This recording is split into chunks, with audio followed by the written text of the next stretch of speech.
You may have heard that the universe is expanding, but have you ever wondered just exactly how do we know that? Well, find out in this episode of Mimus Fractalus.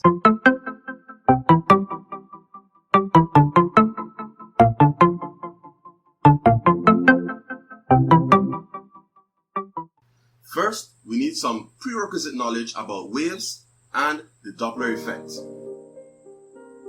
A wave is a disturbance that moves energy from one place to another, whether that energy is sound or even light. The frequency of a wave is how often the disturbances are being produced, measured in Hertz, named after German physicist Heinrich Hertz.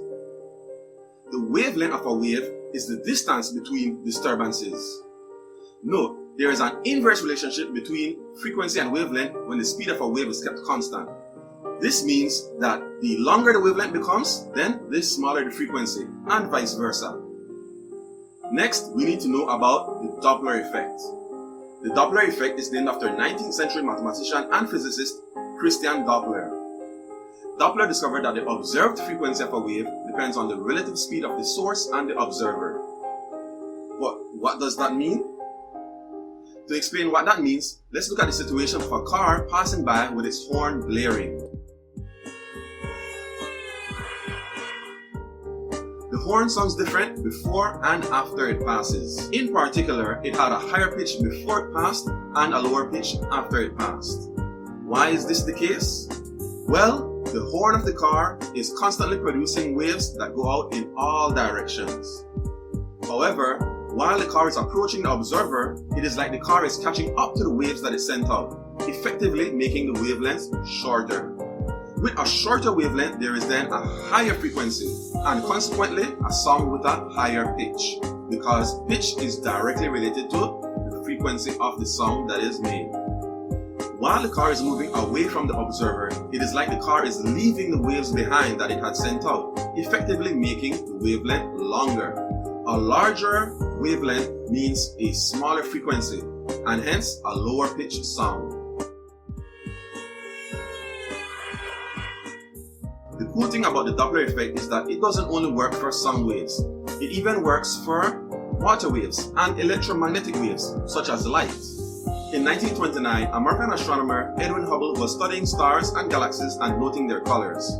He noticed that the majority of stars were red shifting and the minority were blue shifting.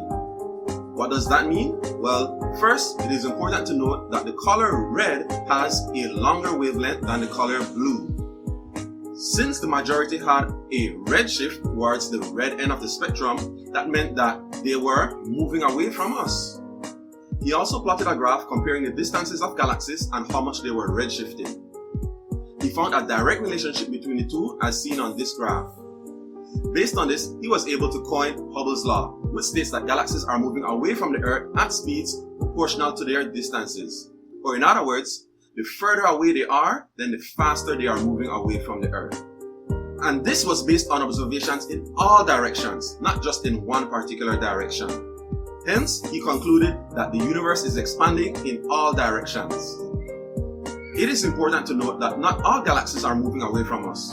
In fact, our closest neighbor, the Andromeda galaxy, is set to collide with our galaxy, the Milky Way. But you can rest easy. That's not set to happen for another 4.5 million years. And even when it happens, the two galaxies are going to pass through each other, more so than collide into each other.